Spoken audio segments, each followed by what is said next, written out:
Hello, welcome back to my channel 7 Street Manipur. Ngasi video si pagi Pamnaribase kita leba showroom Morris Garage ki showroom na hang ko alda ni ko lai sing ngasi adida pagi gari ano bo hai tare pagi mamang sei da kena tau gi gari ni pagi Astor haina pagi moi rival sing har gi pagi Creta guma Seltos gumba Grand Vitara moi segment da leba gari makhal ni ko ngasi na review kar doi adam yam yeng mi si kamai tauge gari si ma'am की comment सुन पे बिरो ऐसे कोई Young रख might हुए दी मैं फीचर्सिंग might हुए है तो दी प्राइस ने क्या नो स्पेशल फीचर्सिंग करके यावे है तो अदुस मैम हाजर के अदो आई ले जगह से पितंग मैम क्वेश्चन से पितंग उत्तर के सिले जरे कोई की मॉरिस गराज है ना सिथा का साउंड ले रेगो सिक लोकेशन जे कराई दनो हर कंदा कोई मंत्रीपुखरी की नो आई ले से मंत्रीपुखरी की आई हैव इट उत्तर के सिले जरे जमांग दो मंत्रीपुखरी की CRP कैम दो एक सिगी है ऑपोजिट मत में दम हाई बियारे को सिगी पुखरी असौबा मांग से पुखरी असौ से ले रहा देखो अगर सोम ना का नोमदा चला ना कोई सिंग मेरोंग ना मखारोम द सिंग मेरोंग सांगाकुम सिंग मेरोंग चक्की बगी लंबी होते ने दुगा सोम नोमदा ना दम मंत्रीपुखरी कोरेंगे रोम नम चक्की बगी होते ने को मखारोम सोम साइड से ने चक्का from the spine of the Urani, Morris Garage. The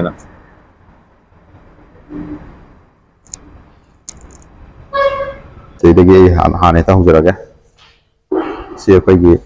my Mamangi, quaggy friend looks as again a Huzarago. Ma'am, I see Mamangi, a quaggy looks at the lights, Mamma, quaggy Maggie can also grills.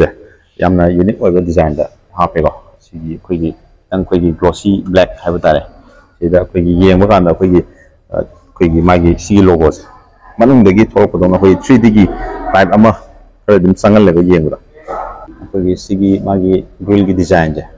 Ball celestial ना मागी दुगी design high बको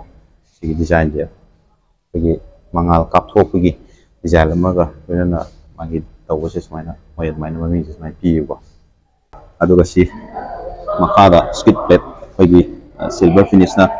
पीरे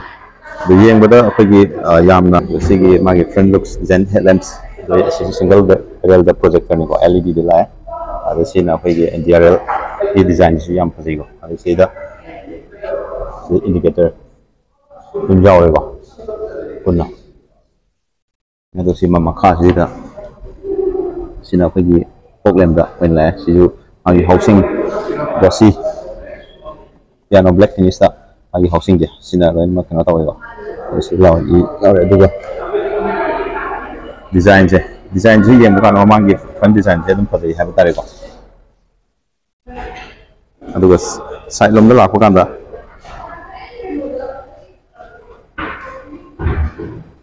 segi side lom dah lakukan lagi bagi tayar sih tayar size 215 by 55 R17 inch lah ya aduga siju pigi diamond cut alloy da la aduga disc yaure aduga som kui maning ngom su pigi lop pigi keno oi bahai tare disc na to oi bahai tare ani maning ngom side indicator je khogi ORVM da dum pun yaujare aduga 360 degree camera gi chu dum pun dum chidin yaure go dari sigi magi engine di specification do hapetang hajar ke pagi engine je makal ani da laigo 1.5 natural aspirated amaga adagi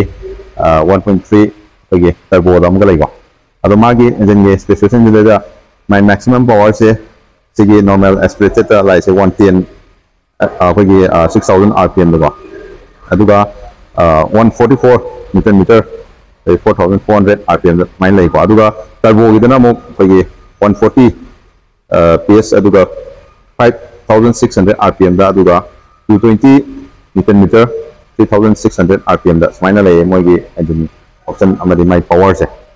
aduga magi engine gi my specification higher matung da magi dimension je ari sigi magi dimension je epitang hajar ke dimension lom da la ko da magi length se 4323 mm gi sang da lay aduga wide namo 1909 mm. Adi height namo 1650 ꯑꯗꯒꯤ will ꯕꯦꯁꯁꯤꯅ ꯑꯃꯨꯛ 2585 ꯒꯤ ꯆꯥꯡꯗ ꯂꯩꯌꯦ ꯃꯥꯒꯤ ꯒꯥꯔꯤꯁꯤꯒꯤ ꯃꯥꯒꯤ ꯄ꯭ꯔꯥꯏꯁꯁꯦ ꯑꯩꯈꯣꯏꯒꯤ ꯀꯩꯅꯣꯗ ꯑꯦꯛꯁ ꯁꯣꯔꯨꯝ ꯄ꯭ꯔꯥꯏꯁ ꯑꯣꯏꯅ ꯍꯥꯏꯖꯔꯛꯀꯦ ꯑꯦꯛꯁ ꯁꯣꯔꯨꯝꯁꯦ ꯃꯥꯒꯤ ꯂꯩꯔꯤꯁꯦ 10,31,000 ꯍꯧꯔꯒ goes up to ꯑꯩꯈꯣꯏꯒꯤ 18 ꯐꯥꯎꯒꯤ ꯔꯦꯟꯖꯇ ꯂꯣꯏꯅꯃꯛ ꯑꯗꯨꯝ ꯁꯤꯒꯤ ꯃꯅꯨꯡꯁꯤꯗ ꯂꯣꯏ ꯐꯪꯒꯅꯤꯀꯣ ꯃꯥꯒꯤ ꯀꯩꯅꯣꯁꯦ ꯄ꯭ꯔꯥꯏꯁꯁꯦ ꯃꯥꯒꯤ ꯀꯩꯅꯣꯁꯦ ꯚꯦꯔꯤꯌꯟꯁꯦ ꯑꯩꯈꯣꯏꯒꯤ ꯃꯈꯜ ꯃꯔꯤꯗ ꯂꯩ ꯃꯈꯜꯁꯦ ꯀꯩꯀꯩꯅꯣ ꯍꯥꯏꯔꯀꯥꯟꯗ ꯑꯩꯈꯣꯏꯒꯤ ꯁ꯭ꯇꯥꯏꯜ ꯑꯗꯒꯤ ꯁꯨꯄꯔ ꯁ꯭ꯃꯥꯔꯠ ꯑꯗꯒꯤ ꯁꯥꯐ ꯍꯥꯏꯅ ꯁꯨꯃꯥꯏꯅ ꯃꯈꯜ ꯃꯔꯤꯗ ꯂꯩ ꯑꯗꯨꯒ ꯀꯂꯔꯅ ꯃꯈꯜ 5ꯗ ꯂꯩꯒꯅꯤꯀꯣ ꯑꯗꯣ ꯁꯤꯒꯤ ꯃꯥꯒꯤ ꯁꯥꯏꯠꯀꯤ ꯗꯤꯖꯥꯏꯟꯁꯦ ꯃꯌꯥꯝ ꯌꯦꯡꯃꯤꯟꯅꯔꯕ ꯃꯇꯨꯡꯗ ꯁꯤꯗꯩꯗ ꯑꯩꯈꯣꯏꯒꯤ ꯀ꯭ꯔꯣꯝꯅꯁꯨ ꯐꯤꯅꯤꯁ ꯐꯖꯅ ꯇꯧꯔꯦꯀꯣ ꯑꯗꯨꯒ ꯁꯤꯗꯩꯗ ꯕ꯭ꯂꯥꯏꯟ ꯁ꯭ꯄꯣꯠ ꯗꯤꯇꯦꯛ ꯇꯧꯕ ꯉꯝꯅꯅꯕ ꯑꯩꯈꯣꯏ ꯃꯣꯏ ꯁꯤꯗꯩꯗ ꯐꯤꯆꯔ ꯑꯃ ꯌꯥꯎꯔꯦꯀꯣ ꯑꯗꯨꯒ ꯁꯤꯗꯩꯗ ꯑꯩꯈꯣꯏꯒꯤ ꯔꯨꯐ ꯔꯦꯜ ꯁꯤꯁꯦ ꯁꯤ ꯑꯩꯈꯣꯏ ꯄ꯭ꯂꯥꯁꯇꯤꯛꯀꯤ ꯐꯥꯏꯕꯔꯒꯤ ꯃꯥꯜꯂꯦ ꯑꯗꯣ ꯁꯤ ꯔꯦꯜ ꯑꯩꯈꯣꯏꯒꯤ ꯃꯦꯇꯜꯒꯤ ꯑꯣꯏ ꯃꯥꯜꯂꯦꯀꯣ ꯌꯥꯝ ꯂꯤꯡꯅ ꯌꯥꯎꯋꯦꯀꯣ ꯑꯗꯣ ꯃꯅꯤꯡꯂꯣꯝꯗ ꯑꯃꯨꯛ ꯆꯠꯁꯦ ꯑꯗꯣ ꯐꯨꯏꯜꯒꯤ ꯇꯦꯡ ꯀꯦꯄꯥꯁꯤꯇꯤ ꯑꯩꯈꯣꯏ 48 ꯁꯨꯃꯥꯏꯅ ꯂꯩꯀꯣ ꯑꯗꯣ ꯃꯥꯒꯤ ꯃꯅꯤꯡꯒꯤ ꯗꯤꯖꯥꯏꯟ ꯁꯨꯃꯥꯏꯅ ꯇꯦꯜꯂꯝꯃꯤ ꯁꯨꯃꯥꯏꯅ ꯇꯧꯋꯦ LED ꯌꯥꯎꯔꯦꯀꯣ ꯁꯤꯗ ꯍꯦꯂꯣꯖꯦꯟ ꯁꯤꯗꯤ ꯌꯥꯎꯔꯦꯀꯣ LED ꯗꯤꯖꯥꯏꯟꯁꯦ ꯃꯃꯥꯡꯗ ꯑꯗꯨꯝ ꯌꯦꯡꯕꯗ ꯀꯣꯝꯕꯤꯅꯦꯁꯟ ꯑꯗꯨꯝ ꯆꯥꯅꯩꯀꯣ ꯌꯦꯡꯕꯗ ꯑꯗꯨꯒ ꯁꯤꯒꯤ ꯃꯅꯤꯡꯂꯣꯝꯗ ꯌꯦꯡꯕ ꯀꯥꯟꯗ ꯁꯤꯁꯨ ꯑꯩꯈꯣꯏꯒꯤ ꯄꯤꯌꯥꯅꯣ ꯕ꯭ꯂꯦꯛ ꯐꯤꯅꯤꯁꯅ ꯃꯥꯒꯤ ꯔꯤꯐ꯭ꯂꯦꯛꯇꯔꯒꯤ ꯁꯤꯒꯤ ꯀꯩꯅꯣ ꯍꯥꯎꯁꯤꯡꯁꯦ ꯌꯥꯝ ꯐꯖꯩ ꯃꯃꯥꯡꯗ ꯑꯗꯨꯝ ꯆꯥꯅꯩꯌꯦꯕꯀꯣ ꯑꯗꯨꯒ ꯁꯤꯗꯩꯗꯁꯨ ꯑꯩꯈꯣꯏꯒꯤ ꯁꯤꯗ ꯑꯩꯈꯣꯏ ꯃꯅꯤꯡꯗ ꯑꯩꯈꯣꯏꯒꯤ ꯁ꯭ꯀꯤꯠ ꯄ꯭ꯂꯦꯠꯀ ꯂꯣꯏꯅꯅ ꯁꯤꯗꯩꯗ ꯗꯨꯋꯦꯜ ꯇꯣꯟꯗ ꯑꯩꯈꯣꯏꯒꯤ ꯗꯤꯐ꯭ꯌꯨꯖꯔꯒꯤ ꯇꯥꯏꯞꯇ ꯌꯥꯎꯔꯤꯗꯅꯀꯣ ꯁ꯭ꯀꯤꯠ ꯄ꯭ꯂꯦꯠ ꯍꯥꯏꯒꯗ꯭ꯔꯥ ꯁꯤꯒꯤ ꯁ꯭ꯀꯤꯠ ꯄ꯭ꯂꯦꯠꯁꯤꯒꯤ ꯑꯩꯈꯣꯏ ꯗꯨꯋꯦꯜ ꯇꯣꯟꯅ ꯁꯤꯜꯚꯔꯅꯦ ꯕ꯭ꯂꯦꯛꯅꯦ ꯁ꯭ꯀꯤꯠ ꯄ꯭ꯂꯦꯠꯁꯤꯁꯦ ꯁꯤꯁꯦ ꯑꯩꯈꯣꯏꯒꯤ ꯃꯌꯥꯝ ꯑꯥꯐꯇꯔ ꯃꯥꯔꯀꯦꯠꯇ ꯆꯠꯂꯒ ꯑꯩꯈꯣꯏꯒꯤ ꯒꯥꯔꯤ ꯑꯌꯥꯝꯕ ꯍꯥꯞꯅꯩꯌꯦꯕꯀꯣ ꯑꯗꯣ ꯁꯤꯒꯤꯁꯤꯗꯤ ꯑꯩꯈꯣꯏꯒꯤ ꯍꯥꯞꯅꯗ꯭ꯔꯁꯨ ꯌꯥꯕꯒꯤ ꯃꯑꯣꯡꯗ ꯑꯗꯨꯝ ꯃꯁꯥꯒꯤ ꯑꯗꯨꯝ ꯌꯥꯎꯖꯔꯦꯕꯀꯣ ꯑꯁꯤꯗ ꯁꯦꯟꯁꯔꯁꯤꯗꯤ ꯌꯥꯎꯔꯦ 1 2 ꯁꯦꯟꯁꯔ 3 ꯌꯥꯎꯔꯦꯀꯣ ꯑꯗꯣ ꯁꯤ ꯑꯁꯇꯔꯅꯦ ꯁꯤ ꯐꯖꯅ ꯊꯥꯜꯂꯦ ꯑꯗꯨꯒ ꯁꯤꯒꯤ ꯃꯅꯤꯡꯒꯤ ꯔꯦꯌꯔ ꯋꯥꯏꯄꯔꯁꯤꯗ ꯗꯤꯐꯣꯒꯔꯁꯨ ꯌꯥꯎꯖꯔꯦ ꯑꯗꯨꯒ ꯁꯤꯒ ꯕ꯭ꯔꯦꯛ ꯂꯥꯏꯠ ꯐꯤꯟ ꯑꯦꯟꯇꯤꯅꯥ ꯌꯥꯎꯔꯦꯀꯣ ꯑꯗꯨꯒ ꯁꯤꯗ ꯃꯥꯏ ꯖꯦꯔꯦꯁ ꯑꯗꯣ ꯁꯤꯒꯤ ꯍꯥꯡꯕꯒꯤ ꯗꯤꯖꯥꯏꯟꯁꯦ ꯑꯩꯁꯦ ꯑꯍꯥꯟꯕꯗ ꯈꯪꯗꯕꯗ ꯁꯤꯗ ꯁꯨꯃꯥꯏꯅ ꯇꯛ ꯅꯝꯃꯦꯗꯅꯀꯣ ꯁꯨꯃꯥꯏꯅ ꯇꯧꯔꯒ ꯕꯨꯠꯁꯦ ꯔꯤꯂꯤꯁ ꯇꯧꯕ ꯌꯥꯏꯕ ꯁꯨꯃꯥꯏꯅ ꯍꯥꯡꯒꯠꯄ ꯌꯥꯏꯕꯀꯣ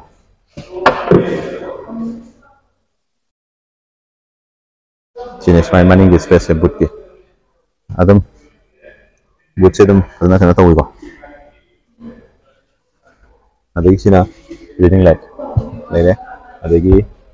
ꯁꯥꯏꯠꯁꯤꯗ ꯑꯀꯨꯠꯄ ꯑꯩꯈꯣꯏꯒꯤ ꯊꯝꯕ ꯌꯥꯕ ꯖꯒꯥ ꯑꯃꯁꯨ ꯑꯗꯨꯝ ꯌꯥꯎꯔꯤꯀꯣ ꯑꯗꯩ ꯃꯥꯏ ꯇꯨꯜꯁ ꯂꯩꯔꯦ ꯑꯗꯨꯒ ꯁꯤꯠꯁꯤꯁꯨ ꯑꯩꯈꯣꯏꯒꯤ 60/40 ꯁ꯭ꯄ꯭ꯂꯤꯠ ꯑꯗꯨꯝ ꯀꯩꯅꯣ ꯇꯧꯕ ꯌꯥꯏ ꯐꯣꯜ ꯇꯧꯕ ꯌꯥꯏꯀꯣ ꯁꯤꯅ ꯇ꯭ꯔꯦꯅꯤ ꯑꯗꯨ ꯁꯤꯁꯨ ꯁꯨꯃꯥꯏꯅ ꯍꯥꯡꯒꯠꯄ ꯌꯥꯏ ꯑꯗꯨꯒ ꯁꯤꯁꯨ ꯃꯥꯒꯤ ꯁꯥꯏꯖꯁꯦ ꯁꯤꯅ 16ꯗ ꯌꯥꯎꯔꯦꯀꯣ ꯁ꯭ꯇꯤꯜ ꯋꯤꯜꯗ ꯃꯥꯒꯤ ꯇꯨꯜꯁ ꯀꯩꯀꯩ ꯂꯣꯏ ꯁꯤꯗ ꯌꯥꯎꯖꯔꯦ ꯕꯨꯠꯀꯤ ꯖꯒꯥꯁꯨ ꯑꯗꯨꯝ ꯐꯖꯩꯀꯣ ꯑꯗꯨꯒ ꯁꯤꯗ ꯈꯨꯠ ꯄꯥꯏꯐꯝꯁꯦ ꯄꯥꯜꯂꯦꯀꯣ ꯁꯤ ꯑꯗꯨꯝ ꯁꯤꯗ ꯄꯥꯏꯔꯒ ꯑꯗꯨꯝ ꯆꯤꯡꯊꯔꯁꯨ ꯌꯥꯔꯦꯀꯣ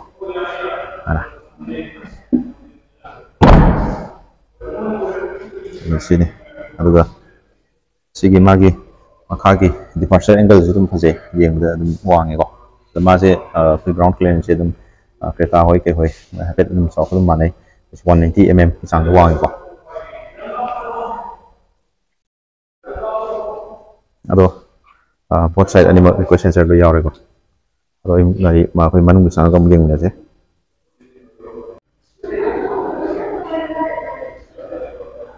ꯃꯅꯨꯡ ꯆꯪꯗ꯭ꯔꯦꯗ ꯁꯤꯒꯤ ꯑꯦ ꯄꯤꯂꯔꯁꯦ ꯑꯗꯨꯝ ꯃꯁꯥꯒꯤ ꯑꯩꯈꯣꯏꯒꯤ ꯀꯂꯔꯁꯤꯗ ꯑꯗꯨꯝ ꯂꯩ ꯕꯣꯗꯤ ꯀꯂꯔꯗ ꯑꯗꯨꯒ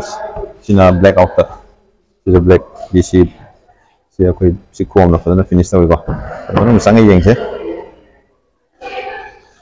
ꯑꯗꯒꯤ ꯗꯣꯔꯗꯁꯨ ꯑꯩꯈꯣꯏꯒꯤ ꯃꯥꯒꯤ ꯐꯤꯅꯤꯁꯁꯦ ꯑꯩꯈꯣꯏꯒꯤ ꯁꯣꯐꯇꯦꯁ ꯃꯦꯇꯔꯤꯌꯦꯜ ꯑꯗꯨꯝ ꯌꯥꯎꯔꯦꯀꯣ ꯑꯗꯨ ꯁꯤꯗ ꯑꯗꯨꯝ ꯍꯥꯔꯗ ꯄ꯭ꯂꯥꯁꯇꯤꯛ ꯑꯣꯏꯔꯦꯀꯣ ꯂꯩꯕꯁꯦ ꯑꯗꯨꯒ ꯁꯤ ꯀ꯭ꯔꯣꯝꯁꯤꯗ ꯀ꯭ꯔꯣꯝ ꯃꯥꯒꯤ ꯊꯣꯡ ꯍꯥꯡꯗꯣꯛꯐꯝꯁꯦ ꯀ꯭ꯔꯣꯝꯅ ꯐꯖꯅ ꯀꯩꯅꯣ ꯇꯧꯅ ꯂꯩ ꯑꯗꯨꯒ ꯁꯤꯁꯨ ꯑꯗꯨꯝ ꯀ꯭ꯋꯥꯂꯤꯇꯤ ꯑꯗꯨꯝ ꯐꯖꯅ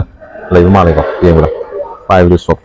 ꯁꯣꯐꯇꯁꯨ ꯄ꯭ꯂꯁ ꯌꯥꯎꯔꯦ ꯑꯗꯨ ꯁꯤꯒꯤꯁꯨ ꯑꯩꯈꯣই ꯌꯦꯡꯕꯗ ꯃꯦꯇꯔꯤꯌꯦꯜꯁꯦ ꯑꯗꯨꯝ ꯈꯤꯇꯪ ꯄ꯭ꯔꯤꯃꯤꯌꯝꯅꯦꯁ ꯑꯗꯨꯝ ꯑꯣꯏꯌꯦꯕꯀꯣ ꯃꯁꯤ ꯕꯣꯇꯜ ꯍꯣꯜꯗꯔ ꯂꯩꯔꯦ ꯑꯗꯨꯒ ꯁꯤꯗ ꯀꯩꯅꯣ ꯈꯔ ꯍꯥꯞꯄ ꯑꯗꯨꯝ ꯌꯥꯒꯅꯤꯀꯣ ꯑꯗꯨꯒ ꯁꯤ ꯀꯥꯗ꯭ꯔꯤꯉꯩꯗ ꯁꯤꯒꯤ ꯃꯥꯒꯤ ꯀꯩꯅꯣꯁꯦ ꯁꯤꯠꯀꯤ ꯀꯩꯅꯣꯁꯦ ꯁꯤꯠ ꯑꯦꯗꯖꯁꯃꯦꯟꯁꯦ ꯃꯃꯥꯡꯒꯤ ꯐ꯭ꯔꯟ ꯗ꯭राꯏꯚꯔꯒꯤꯁꯦ ꯏꯂꯦꯛꯇ꯭ꯔꯤꯀꯦꯜ ꯑꯦꯗꯖꯁ ꯂꯣꯏ ꯇꯧꯕ ꯌꯥꯔꯦꯀꯣ ꯁꯤ ꯋꯥꯡꯈꯠꯄ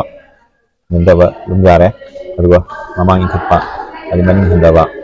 ꯌꯥꯔꯦꯀꯣ ꯑꯗꯒꯤ ꯑꯃꯨꯛ ꯁꯤꯠ ꯑꯩꯈꯣꯏꯒꯤ ꯁꯤꯒꯤꯁꯦ ꯁꯤꯁꯨ ꯑꯗꯨꯝ ꯁꯥꯟꯅꯕ ꯌꯥꯔꯦꯕꯀꯣ ꯅꯥꯊꯟꯒꯦꯁꯨ ꯁꯤꯠ ꯆꯤꯡꯈꯠꯍꯟꯒꯦꯁꯨ ꯑꯗꯨꯝ ꯌꯥꯔꯦ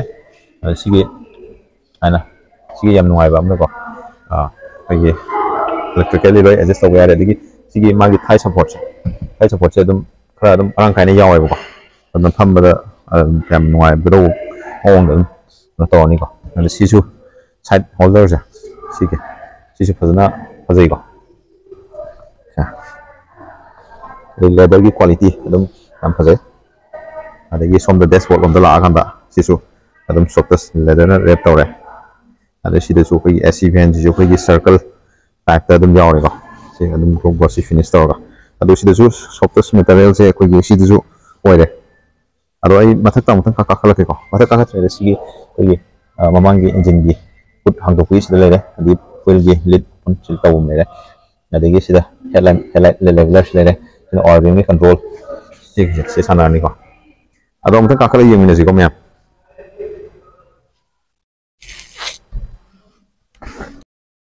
Morris Garage and Fan Tareko. Morris Garage since 1924. Which is Yam Kuidaba Canone Garinigo. Wagi Canos companies. Adesina Wagi AI assist and Hago. Quigi robotic design the Quigi Katare. Quigi no Pado Quigi Garis single Tobukan the Su Quigi lonely or give Quida Adugi Noitaba Adu the layer Heidi Kanago Makaris the Yauri Quigi Seminary Habigi Noib Adugi field them. Sada adugi field lehen gadoi ne ko sisna dum eni akoina hangbu khopda magi through da dum wari utai chabi ke khulung chaw adum hangi ha batare ado steering se leje habitang hajarake se leje Morris Garage yam akoi steering che ko yeng da kitang piktak dum tawraga yam chapsai hai tare yam pi ha bja de ko ado sisu yeng da dum premium ne se do oil sil akoi steel ko se da finish yamna koi premium ne se oi ba habtare ado cc gisina koi gi som gi controller ni adagi ngasi phone receive tawba ade voice command sida loi yaw re ko adigi infotainment se just koi gi magi size se keno ne 10.1 inch tai ko aduga ado sigi koi gi manungi infotainment system je sumaina le ni ko ki home le ni magi koi gi internet se inbuilt dum masagi yausare akoi internet ki facilities ma adagi sida laisare radio lere Apple CarPlay lere Android Auto lere adagi sumaina mai feature mayam lere ko aduga sida 360 degree camera yausare ko adagi magi sida yause akoi si mai je koi voice command ga bai adum yabne ko wari utai sana ba ada sigi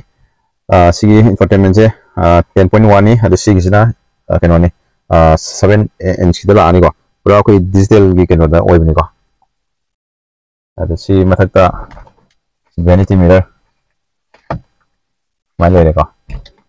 ada gi som da so mai le light si yaw di ko ada si gi sunroof open da bugi ja page da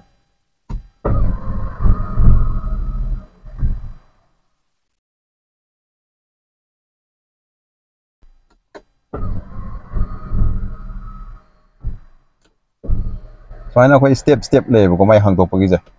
full hang to ke jo se pull up laiba ade smai mateng ko ina hanging bu step to ade matungin smai laiba hai tai mateng ade smai pull up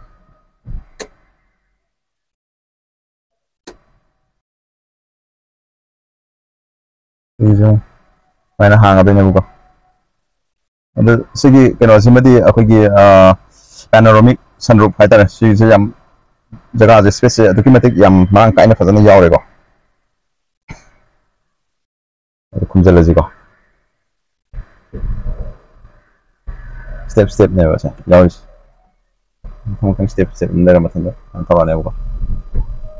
yam fazana kana kare ko asini ada sina light le ko light super LED ni ko leje adagi sida ko gi jo passenger airbag adi off on tawgi so sida dugi keno si yawsari ko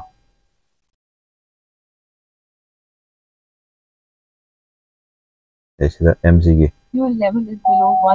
189 pura fully digital ni ko yeng bude am phajai ko aise ai display yam phajai se somjana ko gi RPM gi somda leje sida fuel gi indicate tawna ba adagi timing sida magi kilometer sele pi ko yengudi yam nungai adu sida armrest dum magi bitness dum oi ko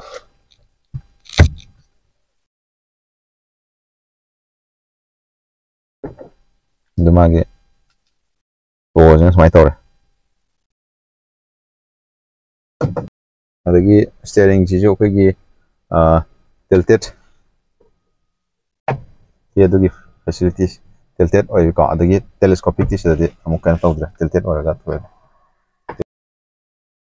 aduga sigi mamangi visibility je adum sigi adum corner ajum khagaloi u phangi ko isi phamdagi adise push stop button chile so mani ngom dong kari je mani gi jodum sem samanare mamanga doima sedum soptas lo ya ko taibam chile sijo chrome treatment yam phajana kana tawi ko adisi leather samanare yam phajana he yauri ko ada sigi magi manungi je space se adum phajana parang kaina lai bai tare koi ni room aja ai hapet kakhala ga myam chara ke bu ai gi kinos si ai gi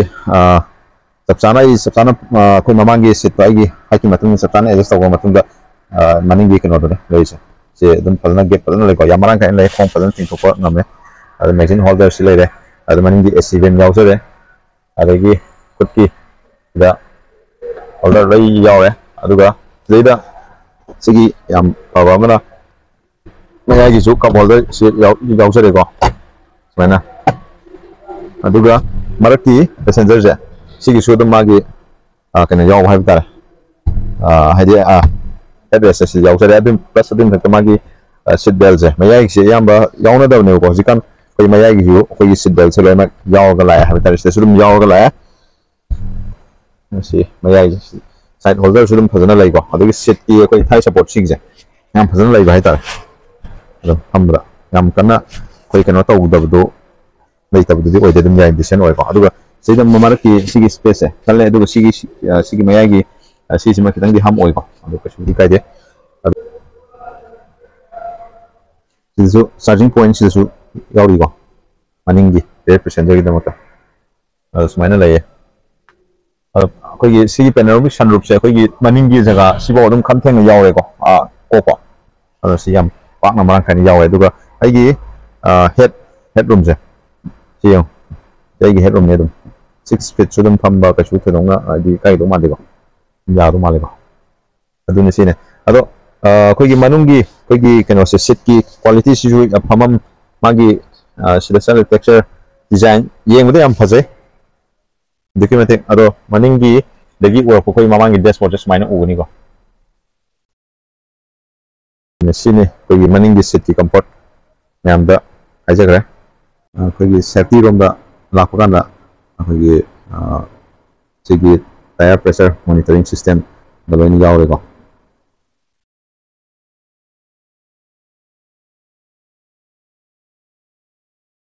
dagi 6 year back adum ay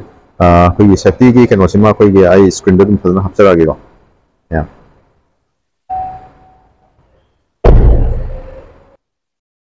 gari se yeng madadi masak se adum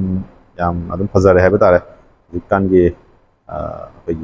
up to date masak design language adigi magi front looks adigi side looks adigi overall magi looks from the yang pakana di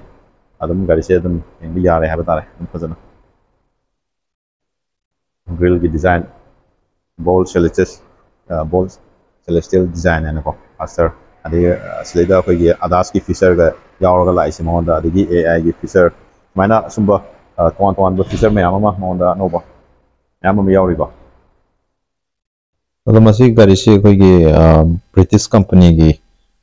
gari oi de ni ko aki chrome adigi magi window glass ki white yam marang kan yawa sigi cut ka shape ki mai cut side look se yang kan su yam tin khazab hamda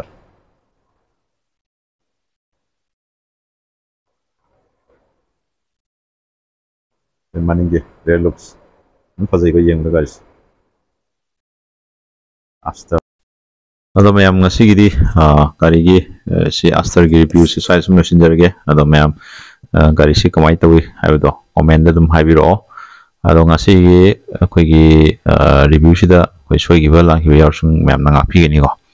Ado kari thong mutam da seat belt li sungai sungai dum habiyo. Aduga kari masa thong na helmet sungai sungai dum habiyo haraga sai sum losinjarage ngasi gi dum. Mathangi video mo mayam ngai minase.